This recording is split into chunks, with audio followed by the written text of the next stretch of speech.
Hello guys, ఈరోజు మనం ఒక కొత్త ప్లేస్కి వెళ్ళబోతున్నాం. మీకు ఆ ప్లేస్ ఏంటో ముందు ముందు తెలుస్తుంది. మనం ఇప్పుడు ఆంధ్రప్రదేశ్ నుంచి మహారాష్ట్ర బయలుదేరుతున్నాం ఫ్రెండ్స్. ఎగ్జాక్ట్గా మనం కర్ణాటక, మహారాష్ట్ర రెండు కూడా కవర్ చేయబోతున్నాం ఈ వీడియోలో.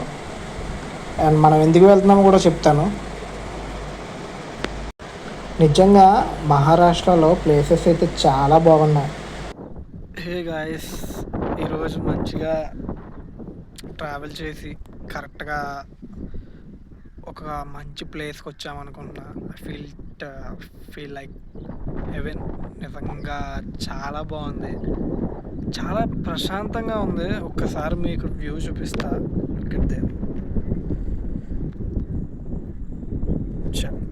వీడియో టర్న్ అవ్వట్లేదు గైస్, మీకు ఒక వీడియో చూపిస్తాను, ఒకసారి చూడండి ఆ వ్యూ ఎంత బాగుందో.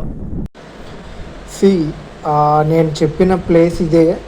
నిజంగా చాలా అంటే చాలా పీస్ఫుల్గా ఉంది. మనం యాక్చువల్గా ఎప్పుడు కూడా అనుకోకుండా వెళ్ళిన ప్లేసెస్సే చాలా సర్ప్రైజ్ చేస్తాయి. అందులో నన్ను ఈ ప్లేస్ అయితే చాలా బాగా సర్ప్రైజ్ చేసింది. లిటరలీ చాలా పీస్ఫుల్గా ఉంది. ఎవ్వరూ లేరు నా చుట్టూ, నేను ఒక్కనే ఉన్నా అనే ఫీల్ వచ్చింది నిజంగా.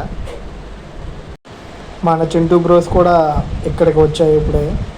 నిజంగా ఈ డాగ్స్ కూడా ఇక్కడే ఉంటున్నాయి ఈ సరౌండింగ్స్లో. వీటికి కూడా ఈ ప్లేస్ నచ్చినట్టు ఉంది. ఇవి కూడా ఇక్కడే స్టే చేస్తున్నాయి. నిజంగా చాలా అంటే చాలా క్యూట్గా ఉన్నాయి డాగ్స్ కూడా. చిన్నగా వర్షం పడడం స్టార్ట్ అయింది. నేను సడన్గా అలా చూసా వెనక్కి తిరిగి.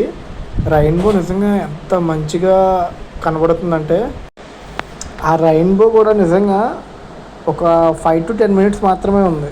తర్వాత మళ్ళీ మానమైపోయింది. మళ్ళీ ప్లేస్ అంతా నార్మల్ అయిపోయింది. నిజంగా ఈ ప్లేస్ అయితే నాకు చాలా బాగా నచ్చింది. మేబీ నేను మళ్ళీ ఎలాంటి పీస్ఫుల్ అండ్ కామ్ ఉన్న ప్లేస్ని మళ్ళీ చూడకపోవచ్చు. ఐ లవ్డ్ ఇట్ నిజంగా. ఇంతకీ ఈ ప్లేస్ ఎక్కడో నేను చెప్పలేదు కదా. ఇది మనకు మహారాష్ట్ర సోలాపూర్ నుంచి ఒక 160 kilometers ఉంటుంది. ఈ విలేజ్ పేరు వచ్చి దాహివాడి. అరౌండ్ మనకి ఈ విలేజ్కి, నేనున్న ప్లేస్కి ఒక 16 to 15 kilometers డిస్టెన్స్ ఉంటుంది ఎగ్జాక్ట్గా. నిజంగా ఈ బస్ జర్నీ కూడా అసలు ఆ వ్యూని చూడండి ఎంత బాగుందో. నేను వచ్చిన పని అయిపోయింది. యాక్చువల్గా నేను చిన్న ప్రాజెక్ట్ మీద వచ్చాను, అంటే చిన్న కంపెనీ పని మీద వచ్చాను. అది చూసుకుని వెళ్ళిపోతున్నా. నేను జస్ట్ ఆ గ్యాప్ ఏదైతే ఉందో ఆ గ్యాప్లో మాత్రమే మీకు నేను ఈ వ్యూ అనేది చూపించడం జరిగింది. లిటరలీ నాకైతే అసలు చాలా నచ్చింది. అండ్ నిజంగా చాలా పాజిటివిటీ అనేది ఇక్కడ స్ప్రెడ్ అవుతుంది. చుట్టూ ఎవ్వరూ లేరు, ఖాళీగా ఉంది. ఒక సౌండ్ లేదు, ఒక నాన్సెన్స్ లేదు, డిస్టర్బెన్స్ లేదు. చాలా నచ్చింది నాకు. అండ్ మళ్ళీ మనం మన ఇంటికి బయలుదేరడం జరిగింది. So back to Andhra, back to home. Hello చెప్పడం మర్చిపోయా. Please subscribe to my channel.